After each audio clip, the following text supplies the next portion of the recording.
Saudara-saudari terkasih, hari ini saya akan merenungkan tentang bagaimana menghadapi penderitaan. Sebetulnya ini adalah usulan dari salah satu sahabat yang biasa mendengarkan renungan pagi saya. Saya mencoba merenungkannya. Penderitaan itu ada macam-macam, dilihat dari sumbernya. Ada penderitaan yang disebabkan oleh orang lain.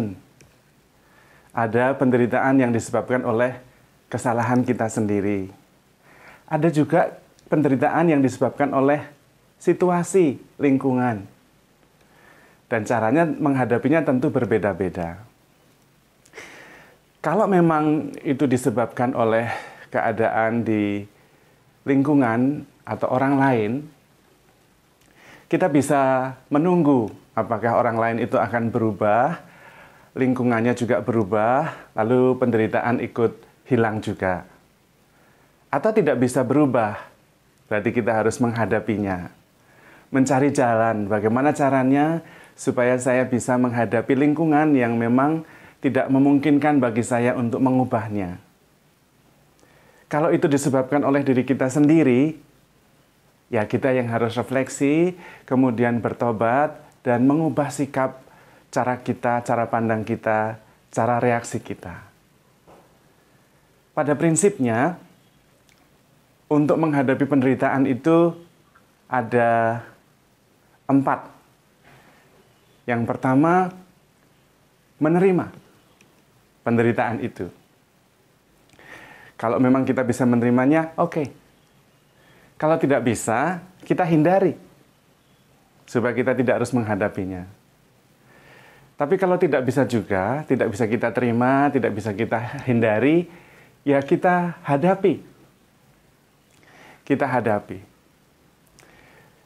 Kita menggunakan cara-cara baru, supaya saya bisa menghadapi penderitaan yang tidak bisa kita hindari, tidak bisa juga kita terima.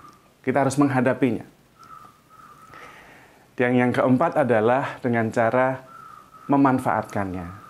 Dan ini cara yang paling brilian. Kalau memang tidak bisa kita terima, tidak bisa dihindari, ya kita atasi dengan cara kita manfaatkan. Misalnya, situasi pandemik seperti ini. Kita terima begitu saja, kita tunggu, ya enggak bisa. Masa nunggu terus. Kita hindari mau kemana, tidak bisa. Nah, kita atasi dengan cara kita manfaatkan. Dan ada banyak orang yang memanfaatkan situasi ini loh.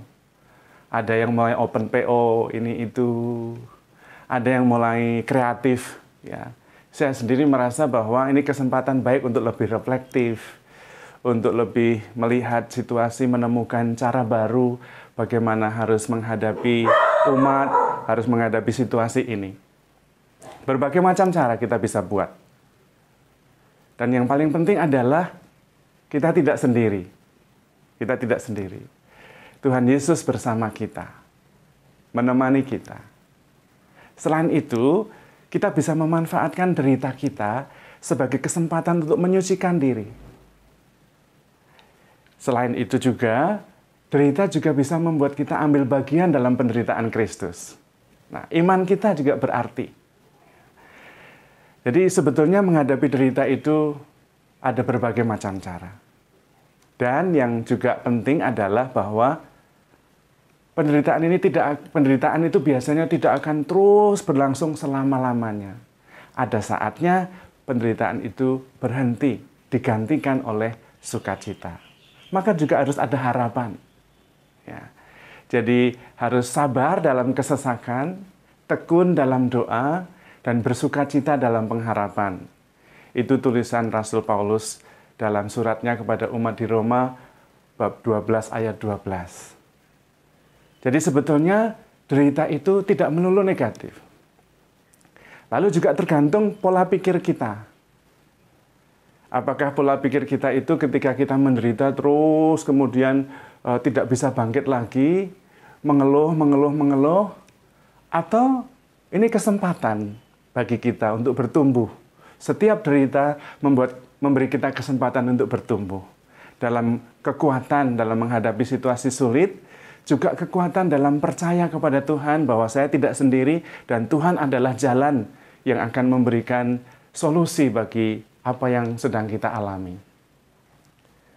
Karena itu sebetulnya tergantung juga apa yang ada di dalam diri kita. Kalau kita tidak bisa mengubah situasi yang ada di luar, kita ubah yang ada di kepala kita dan di hati kita. Itu artinya mengubah mindset. Dan Tuhan tidak pernah meninggalkan kita sendirian. Kita punya Tuhan yang punya kuasa. Jangan lupa itu. Karena itu tergantung kita juga menghadapinya bagaimana. Dan Tuhan akan selalu menyertai dan Tuhan juga akan selalu memberi jalan keluar. Yang mungkin jalan keluarnya belum pernah kita pikirkan sebelumnya. Tetapi juga ada derita yang sebetulnya terjadi di masa lampau. Misalnya disakiti oleh orang. Nah kalau itu terjadi di masa lampau, tidak usah dibawa-bawa sampai sekarang. Taruh saja di masa lampau. Kita hadapi masa sekarang dengan sikap yang lebih positif. Kita hidup di masa sekarang, bukan di masa lalu. Kita tinggalkan yang menyakitkan itu, tidak usah kita bawa-bawa. Jadi tergantung derita kita itu macamnya macam apa. Dan jangan lupa bahwa hidup itu memang sulit. Begitu kita mengakui bahwa hidup itu sulit, ya kita tidak mengeluh lagi. Yang biasa mengeluh itu karena mengandaikan hidup itu mudah. Ketika hidup ternyata sulit, lalu kita mengeluh, waduh kenapa begini, kenapa begitu. Tapi kalau yang sudah mengakui bahwa memang hidup itu tidak mudah, ketika menghadapi kesulitan, memang hidup itu sulit. Mau apa? Tinggal kita hadapi, kita terima, kita manfaatkan. Kita itu diberi oleh Tuhan kuasa untuk berpikir, untuk percaya loh. Iman itu juga kuasa loh, kuasa iman itu. Bahkan bisa memindahkan gunung. Bahkan bisa meminta kepada pohon untuk tercabut dan tertanam di tempat lain kalau kita punya iman. Maka perlu kita belajar menghadapi derita, mengatasinya, memanfaatkannya, dan jangan lupa dengan iman bersama Tuhan kita bisa mengatasi derita kita. Kita bisa mengatasi apa saja. Karena Tuhan Maha Kuasa, Tuhan menyertai kita, dan Tuhan adalah Bapa kita. Tuhan memberkati.